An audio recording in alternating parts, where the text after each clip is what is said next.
Y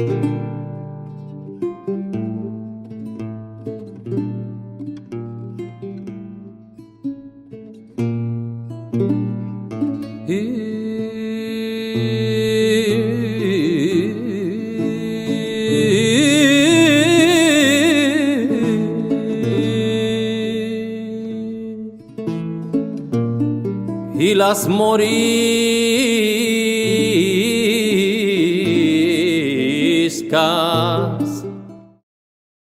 Hello, and welcome to Islam in the Middle Ages, a series for IHSHG, examining the Islamic world from Muhammad to the Mughal Empire on the first Sunday of each month.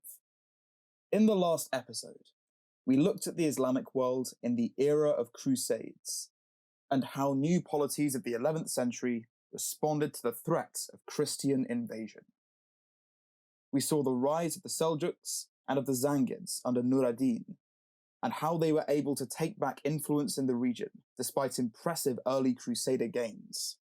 We also saw for the first time the Assassins, an aggressive Shia sect whose actions have made their name iconic, as well as Saladin, who took advantage of the ailing situation in Fatimid Egypt to establish himself as the first ruler of the new Ayyubids dynasty. Today, we pick up where we left off, and we'll examine the second half of this story from Saladin to the fall of the Crusader kingdoms. In many ways, lots of the same themes will resurface.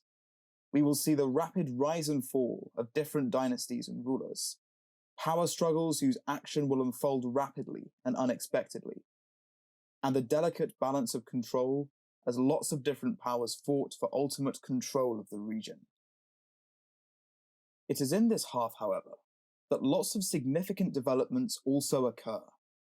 Egypt will find a powerful dynasty that will rule it until the early 16th century, and in this period, we will also see the rise of one of the most powerful and aggressive empires in all of history. This is a fast-paced and exciting period in Islamic history, and I hope you will enjoy listening to this today as much as I have researching it. This podcast wouldn't be possible without the support of the IHSHG, and I would like to thank them for giving me the platform to be able to host this. Do be sure to check out their website, Facebook page, and YouTube channels for more historical discussions in English and Portuguese. Also, I'd like to wish a belated Eid Mubarak to all of our listeners who have recently celebrated this special time of year. So, without further ado, let's begin. At the end of the last episode, we saw the rise of Saladin, who usurped the Wazir Shiruk to become the Sultan of Egypt in 1171. Nowadays, he is of course iconic as the arch-enemy of the crusading movement, and a talented strategist who stripped the Crusaders of their control of the Levantine coast. As we're about to see, this reputation was well earned, and he did indeed carve out a serious reputation as a committed defender of the Islamic world against Christian conquest. His iconic victories, an image as defender of the Islamic world that was taken on by further figures such as the Mamluk and Ottoman sultans, and even in the 20th century, the Egyptian nationalist Gamal al-Nasir, has cemented his place in history as one of the most famous Muslim soldiers of the period. Let's now explore his rise to power and his career after the seizure of Egypt. Saladin's initial rise had been an unconditional success, removing an unpopular minister and claiming for himself the wealthiest region in the Islamic world. His troubles, however, were far from over. As should all be too familiar by now, conquering a territory and successfully ruling it were two very different issues, and now Saladin sat at the head of a divided royal court and as a Sunni ruler of a predominantly Shiite country. If he was to last, he had to quickly and efficiently establish a strong base of legitimate power.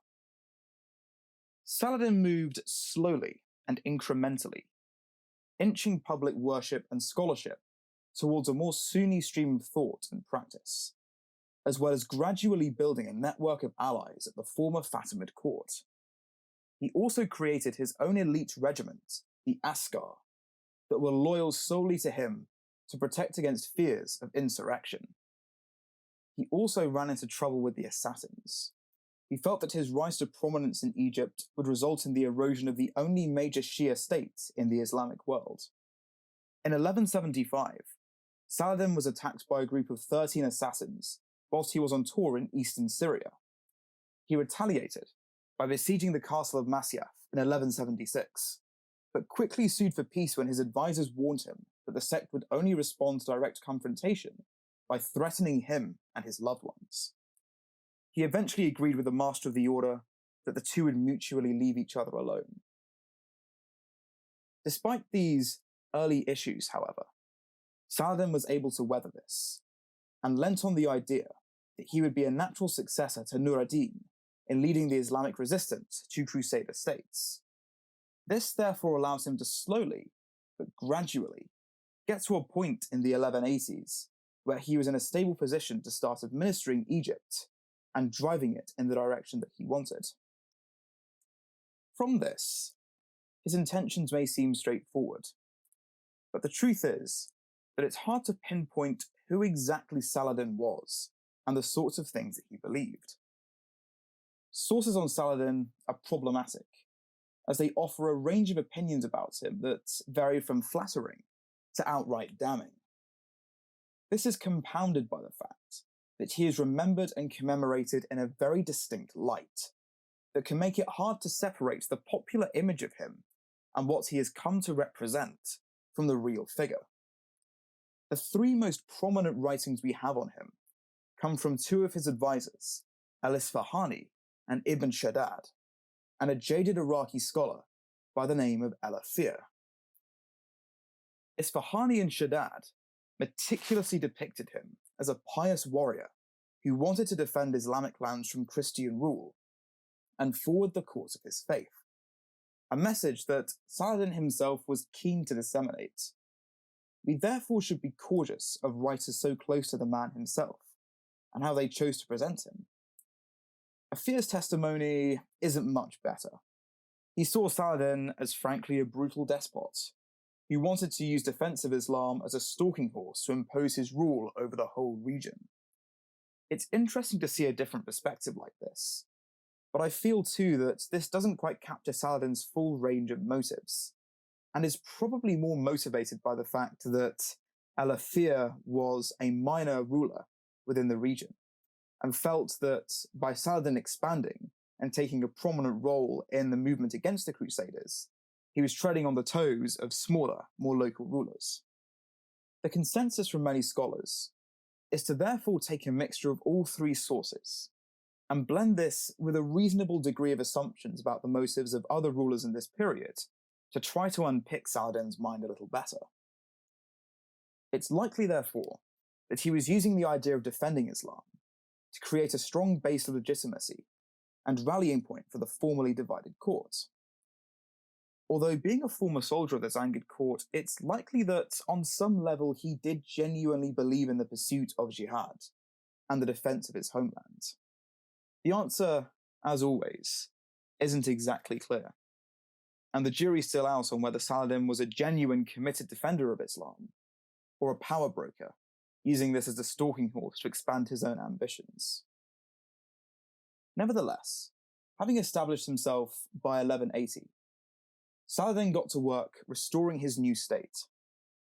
He rebuilt Egypt's fleets and defences, and opened up trade routes to the Italian city-states of Venice, Genoa, Amalfi, and Pisa to provide the country with a vital new source of revenue. Thereafter, in the early 1180s, he began to take land and cities off of Islamic princes in Syria and Palestine, acting under the premise that they were not providing adequate defense against Crusader incursion, conquering as far as Anatolia, where he disposed of the Sultanate of Rum in short order. His conquests were quietly welcomed by the Byzantine court in this period, who had been watching the growth of Crusader states with some caution. Being of a different creed to the Catholic Crusaders, and having excommunicated the Pope a century prior, the Byzantines too saw Crusader incursions in the Middle East as an unwelcome influence, especially as relations between themselves and the Italian maritime republics that brought the Crusaders over to the Holy Land began to rapidly deteriorate in this period. Saladin's big break came in 1187, when he was able to respond to the increasingly aggressive incursions of Crusader leaders with a decisive victory at the Battle of Hattin, defeating both the major crusading orders, the Knights Templar and Hospitaller, and restoring Jerusalem to Islamic hands in the same year. This was a huge blow to the crusading movement, and our sources relay to us that when the Pope heard the news, he was allegedly so shocked that he dropped dead in the moment. Hattin represented something of a turning point in the history of the Crusades. From this point onwards, the holy city of Jerusalem remained by and large in Islamic hands, and the Crusaders rapidly lost their influence and momentum, finding it hard to recover after such a devastating blow was dealt to them. The next two Crusades would prove failures in each case, despite some impressive gains in the Third Crusade from 1189 to 1192. Jerusalem remained nevertheless in Muslim hands, and the Fourth Crusade of 1204 had nothing to do whatsoever with campaigning in the Middle East. Instead, the Allied forces turned their attention to the Byzantine Empire and invaded the capital city of Constantinople, creating a short-lived Catholic dynasty there and irrevocably crippling Byzantium's power. The Age of Crusaders in the Middle East was starting to draw to a close, and the Crusaders would find themselves on increasingly desperate footing as the period went on. Interestingly, though, it wasn't just the Crusaders that struggled with the aftermath of Hattin. Despite the remarkable victory he had been able to achieve, Saladin suddenly found himself with an overextended empire that was desperately short of funds and abundant in different Muslim groups that frankly weren't too happy to be suddenly integrated under Ayyubid rule. In the 5 years after Hattin, he struggled to gain full control over his new holdings, as he faced indecision at his own court and rebellions in these new territories. Furthermore, in a frankly unusual display of military failure, Saladin procrastinated over the threat of Crusader retaliation, which in part goes to explain why the Third Crusade was able to make some headway against him, taking territories such as Acre, Jaffa, and ports along the coast of Gaza.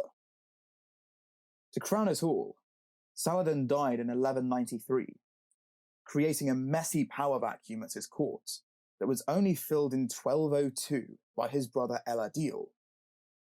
The first decades of the 13th century proved a relatively uneventful time in the Middle East, as the Ayyubids in Egypt slowly recovered from Saladin's sudden death, and the Crusaders fortified their new city of Acre.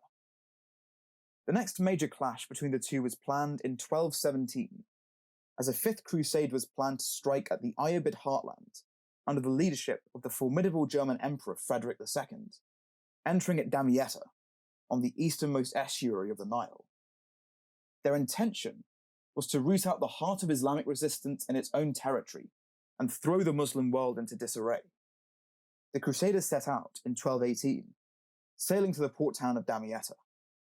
Having heard from spies that they were approaching, Sultan El-Adil commissioned his son El-Kamil to lead out an expeditionary force to repel them. A giant chain was stretched across the entryway to the city, but the Crusaders were able to break it and rapidly took over the city, establishing it as a base of operations to probe deeper into Ayyubid heartlands.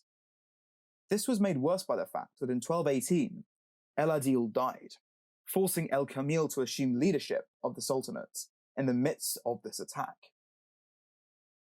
Unfortunately for the Crusaders, however, they failed to press the advantage and remained stuck in the port of Damietta. Their plans for further attacks were hampered by a lack of supplies and interventions from the papacy, with one egregious example being a replacement of the veteran garrison with a retinue of inexperienced soldiers. It didn't help either that the papacy refused to broker peace with El-Kamil, which led to a vicious string of attacks against Damietta by the Ayyubid host. To block relieving forces and potential advances, El-Kamil set up a string of camps along the riverbanks that could effectively check any movement in and out of Damietta. making it harder for the Crusaders to make any meaningful advances. The city, too, slowly began to collapse under the weight of famine and disease, rapidly turning victory for the Crusaders into a costly stalemate. Eventually, however, a plan was decided on, and in August 1219, the Crusaders attempted to sail down the side canals of the Nile to outmaneuver El-Kamil's blockade. The Sultan was ready for them, however, and lured them by retreating into what the leaders of the expedition thought was an innocuous side stream, but was in fact the long Mahala Canal that connected Damietta to the Egyptian interior. El-Kamil moved fast to trap the Crusaders into a narrow stream of water and waited. It was August at the time, and the Nile floods were ready to start. And when they did, he ordered the floodgate to be released, trapping the Crusaders out in enemy territory, in muddy banks that, if our sources are to be believed, left them fleeing up to their waist. The Crusaders were slaughtered as they fled this ambush, and in 1221, after failing to muster the force to renew the assault, the army at Damietta was forced to sue for peace. What could have been a potent reprieve for the Crusaders quickly degenerated into a crushing stalemate, as the expedition was left bereft of resources and stuck in a city with food shortages and rampant illnesses. The Crusaders were given a brief chance to redeem themselves in 1216, when the governor of Damascus, El-Muazzam, attempted to forge an alliance with them to take over Egypt and share the spoils, but the governor died a year later from dysentery, ruining the alliance. In 1229, the force in Damietta ended up falling out with the Pope over support for the German emperor, something that was coming to the fore as the papacy and Hohenstaufen dynasty in Germany began to fight over who would be the leader of the Christian world. The papacy was also not impressed by the fact that the Crusaders had reached a peace deal in 1229 with the Ayyubid court, agreeing to have Bethlehem and Nazareth in Palestine in return for peace and eventually leaving the city. The result was that the Crusaders ended up isolated from any support and deep within the wealthiest state in the Islamic world. The Crusaders were also beset with infighting, which made it even harder for them to launch any meaningful attacks. This continued for a number of years, fairly uneventful, until in 1244, El-Salih emerged as the next great ruler of the Ayyubid dynasty.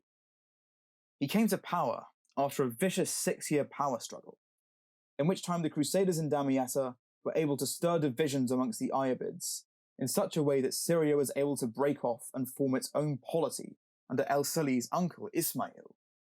Keen to restore Ayyubid rule in the region, El-Salih mounted an attack on Jerusalem with the largest force the Islamic world had mustered up until this point, including a large number of aggressive mercenaries from Khwarezm, a Turkish kingdom rather like the Seljuks, who had been forced to flee from their home from Persia on account of invasions from the Mongols, which we will discuss a little bit later on.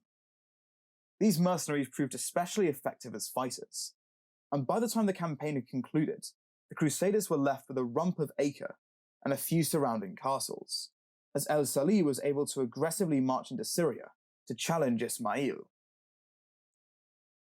Misery came for the Crusaders again, as they were forced to engage in a grueling defense of Damietta in 1249 that they only just about managed to stave off despite the dismal state of the city. However, in yet another surprise development, the attack rapidly fizzled away and the Ayyubids retreated.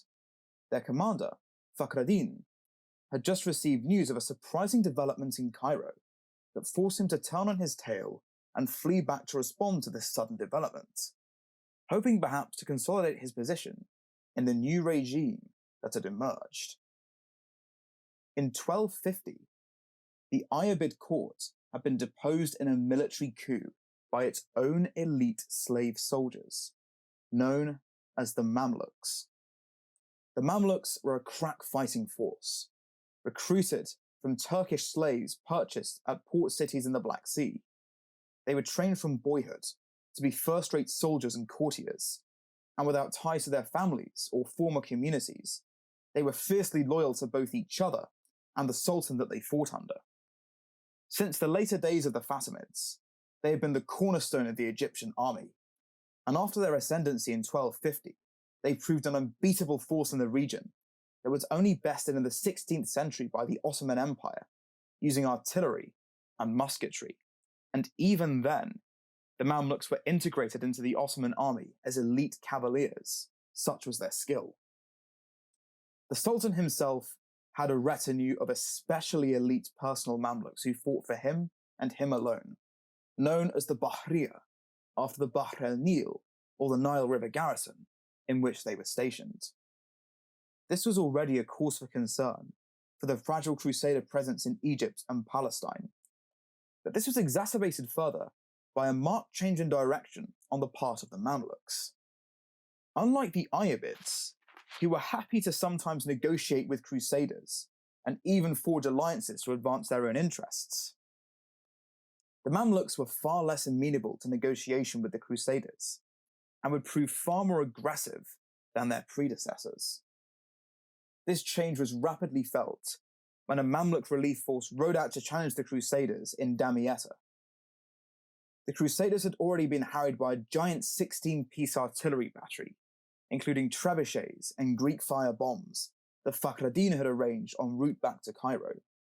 With diminished numbers, they sought to attack the city of Mansoura, only to be chased into the narrow streets and slaughtered by the oncoming Mamluk force.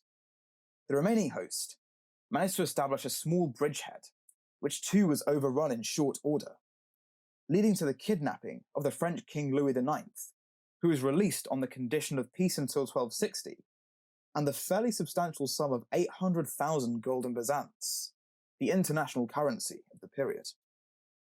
Descriptions of this battle stand out particularly, describing the field as a dreadful din of cymbals, drums, bugles, horses, and men shouting over the fighting. The Mamluks eventually earned the name the Lions of War in Crusader states too, owing to the ferocity with which they fought. The Mamluk state therefore started out in a very strong fashion, but it would experience its first serious challenge to power in 1254, when an aggressive string of coups and murders established two rival rulers in each part of the Mamluk world.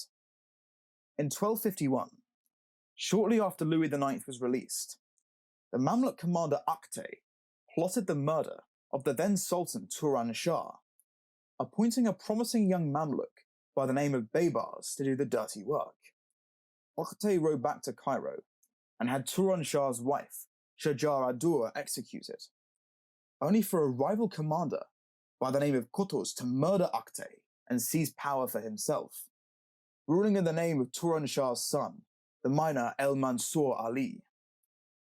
Keen to consolidate his power swiftly, he exiled Babars and the Bahriya to Syria and took up the task of ruling Egypt for himself. Not content to be kept out of power, however, Babars rapidly established himself as a fledgling lord in the region. He surrounded himself with a number of powerful allies, such as the fellow Mamluk Qalawun and the exiled lord El Nasir Yusuf, who had been the Ayyubid governor of the Levant. He spent a number of years building up his power base, before challenging Qutuz several times in the region in 1259, usually not scoring any significant victories, but maintaining a powerful presence in the region nevertheless. If this wasn't already a fraught and complicated political tangle, the entire region was then suddenly met with one of the most powerful conquering armies in the world. Sweeping in from Iran and Central Asia, having flatlined rulers along a broad stretch of the Silk Roads, this army had risen from humble beginnings to forge the largest land-based empire in all of history. These were the Mongols. The story of the rise of the Mongols is incredible, to say the least, and has close parallels to the rise of the Islamic world. I will only briefly touch on this here, as we will look at them in more depth in a later episode. But for now, I'll offer a short introduction to this remarkable new power and how it came to threaten the Mamluks in the Levant. The Mongols were an alliance of different clans from the grassy steppes north of China, who had become highly adept horsemen as a means of both managing large herds of sheep and rapidly raiding into towns further south, At the start of the 13th century, after surviving being kidnapped and nearly killed several times by his rivals, a young clan leader named Temujin united together a broad coalition of clans under the message that he had been anointed to bring all the peoples of the world under the rule of heaven. He took the honorific name Chinggis or Genghis Khan, meaning stern ruler, and began a lightning-fast series of conquests that created a sizable Pan-Asian empire in an even quicker time than the Arabs of the 7th century, beginning in minor kingdoms in the north of China, and then stretching through Persia into the cities of the Silk Roads. The Mongols were best known for their highly aggressive military tactics and severe method of quelling resistance to their rule.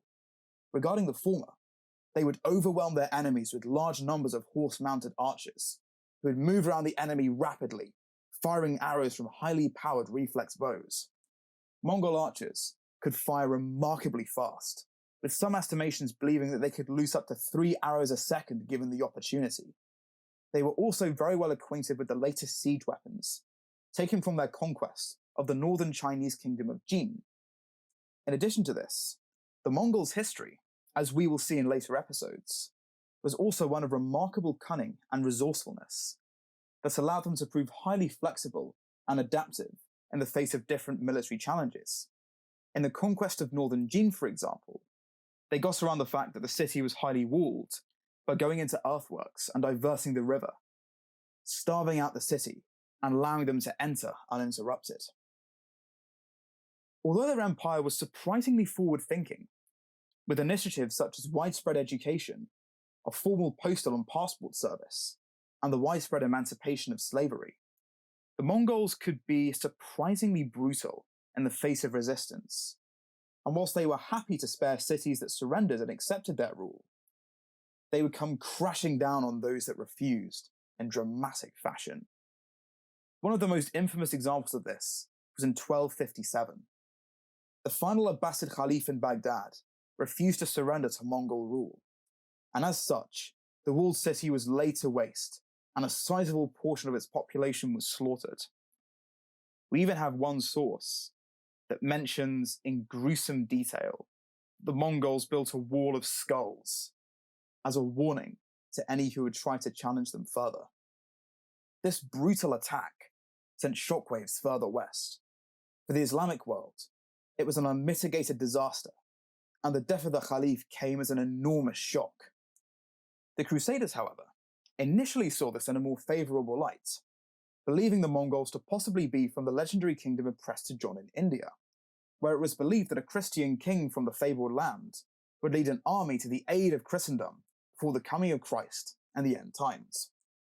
The Crusaders' hopes were dashed, however, when the Mongols began attacking Christian and Islamic holdings indiscriminately. After the death of Genghis Khan, and some tricky deliberation between his descendants that concluded in the 1250s, 4 Mongol states emerged off the back of conquest: the Golden Horde in Russia and the Caucasus, the Chagatai Khanate in Transoxania, around countries such as Uzbekistan and Tajikistan, the Yuan dynasty in China, and, most prominently for the Crusader states, the Ilkhanids in Persia. In 1259, the Mongol threat came into serious perspective as an enormous Ilkhanid army appeared on the borders of eastern Syria. Despite attempts to appease them with tribute, the army wished to make the Levant their newest acquisition, and invaded in the early months of 1260. Given the Mongols' already ferocious reputation for military success, this was a critical moment in Babars' career, as he would either be swallowed up or secure one of the greatest and most unlikely victories in the history of the period. Remarkably, that victory came at the Battle of Ain Jalut. Babars and Kotoz briefly put their disputes to one side to ferociously defend Mamluk holdings in the region, holding off a Mongol army several times their size with a highly disciplined Mamluk force. This was an extremely impressive victory, and completely halted Mongol expansion in the region, something that was no mean feat given their impressive reputation before. It's also tribute to the talent that the Mamluks had. Despite often being outmatched, They were disciplined and committed soldiers par excellence, and, as we will see, could often take on armies larger than their own, owing to how well they fought as a unit. Kotos and Babars celebrated their victory, and Kotos even offered Babars the seat of the governor of Damascus to finally settle their rivalry. All was well, until in yet another surprise twist, Babars murdered Kotos on the journey back to Cairo, and took the Sultanate for himself. Despite the slightly unscrupulous way that he got there, Babars was now in a fantastic position. He was lord of both Syria and Egypt, and holder of the wealthiest trade routes in the world, routes that stretched to the land and maritime silk roads, the Saharan gold routes, and sea links with the lucrative Zanzibar coast. And he was also the celebrated victor over the Mongols, who, up until that point, had been thought to have been unbeatable in both Christian and Islamic circles. He had no issue taking Palestine, Syria, and Jordan either, given that Ain Jalut had shattered the power of local lords in the region, left the Ilkhans fleeing with their tail between their legs, and pushed the Crusaders even further to the margins of that region.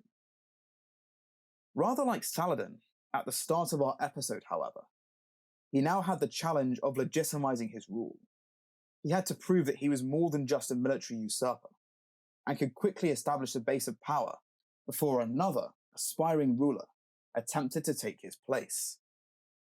Babars, however, read the situation extremely well and built a potent power base that allowed the Mamluks by the end of the 13th century to emerge as the greatest unrivaled policy in the region. To build his power base, Babars leant on two key principles: the image of him as a defender of Islam, and the need for a strong, united front to counter the threat of Mongol invasion. To secure the former, he had the last surviving heir to the now shattered Abbasid Caliphate be reinstated as Caliph of the Islamic world in Cairo, one al-Mustansir, who returned his gratitude to Babars by proclaiming him sultan above all other sultans, and giving him clothing that harkened back to the dress of the Caliph's inner circle: a black turban, violet robe, ceremonial sword, and gold-buckled shoes. With his new robes of office, Babars celebrated Ain Jalut with a procession through the streets of Cairo, and had his name and the Caliph's put onto coins he commissioned and the khutbah sermon during Friday prayers, all classical symbols of caliphal legitimacy and power. On a less pleasant note, he also had Qutuz's tomb desecrated and his grave left unmarked, and in official histories he had his name stricken out, so that the murder of the Mamluk commander couldn't be leveraged against him. Babars also went to some length to demonstrate an ancestral link to El-Salih, the last major Ayyubid sultan before the power grab of 1249, in an attempt to show that he was a natural successor to the prior dynasty, and not just a soldier keen to grab power for himself. He also began to align himself closer to Saladin, who had by now begun to gain a reputation as an enemy of the Crusaders par excellence. He used Saladin's honorific title of Mujtahid, or Fighting Lion, for himself, and even commissioned a heraldic flag depicting a prowling lion on a golden field. Furthermore, to show his religious commitments, he undertook a string of major renovations of the holiest sites in the region. He restored the dilapidated Fatimid Mosque of El Ajar, and commissioned a mosque and madrasa at the tomb of Sultan El-Salih. In addition, he restored the Al-Aqsa Mosque and Dome of the Rock in Jerusalem, to try to restore a degree of Islamic presence to the region's third holiest city. Through this, he was able to cultivate the idea of himself being a pious defender of Islam. He would take up the legacy left by Nur ad-Din and Saladin to protect Islam from any who may seek to undo it. When it came to the Mongols, he leveraged the fear of a second invasion to establish a tight military state over which he had far-reaching control. He breathed into Syria and Palestine with very little resistance, and established a string of military commands that could be mustered at any time of invasion. He kept a close eye on the treasury too, and limited spending to only projects that would benefit the empire in readiness for a second attack. Babars was no miser, however. He updated the Mamluk siege arsenal to include a number of heavy-traction trebuchets, and set up an efficient communications system known as the Barid that included a broad network of mounted messengers, carrier pigeons, and beacons to allow for rapid and effective communication over the enormous swath of his empire. To bolster his resources further, he also installed a network of spies across cities in the region and paid tribute to Berber tribes of North Africa so that they would offer further military support in campaigns going ahead. Additionally, in a vicious but necessary move, resistance was punished harshly. Lords who failed to answer summons would be brutalized by the state. We have records of governors failing to send troops, only to be hung by their hands for 3 days straight as a warning to others. Rebellions were put down swiftly too, and the ringleaders would be killed in a variety of creative ways, including beheading, hanging, and even crucifixion. Generally, these reforms worked very well, and gave Babars a tight control over his holdings that had only really existed in the Islamic world in the days of the Umayyads, right at the start of our period. There were some major issues that arose though. He anointed a successor in his son Baraka that chafed with the Mamluks who believed in merit over hereditary succession, and had an unpopular Sufi called Khadir al-Mihrani come to his court in 1265 that many believed he was too generous with, as he gave lands and titles to the man. Embarrassment would come 8 years later, when al-Mihrani would be found proclaiming heresy and sleeping with the women of the harem, which later led to his life imprisonment, after he prophesied before his execution that if he died, Babars would die shortly after. Despite these two issues though, Babars' state was a formidable, efficient network of soldiers, scouts, and spies that would prove surprisingly durable for centuries to come. With his power safely established, he set about forging alliances. He was able to build ties with the lords of Sicily and France, playing them off against each other as infighting between the German emperor and pope intensified in this period. He forged trade links with Genoese merchants and what remained of the Byzantine Empire to bolster his revenue. He also found an unlikely ally in Berke Khan, the ruler of the Golden Horde, a rival state to the Ilkhans in Persia. Berke had recently converted to Islam and had badly fallen out with the Ilkhans as the succession of Mongol states began to fight with each other. Seizing the opportunity, Babars had Berke showered in honors, including having his name read in the khutbah during Friday prayers at the Al-Aqsa. This was a particularly useful alliance, as the Golden Horde administered the great trading port of Kaffa on the Black Sea, which happened to be the Mamluks' preferred destination for buying slaves to enroll into their ranks. With Berke on their side, the Mamluks were able to step up their recruiting without trouble, and kept access to this vital economic hub.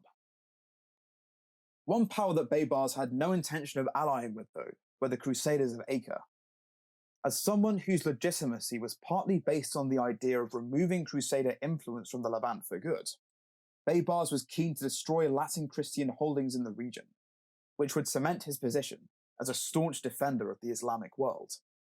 Furthermore, he was aware of the danger that Crusaders might ally with the Ilkhans, creating an allied force that, even for the Mamluks, would be a challenge to repel.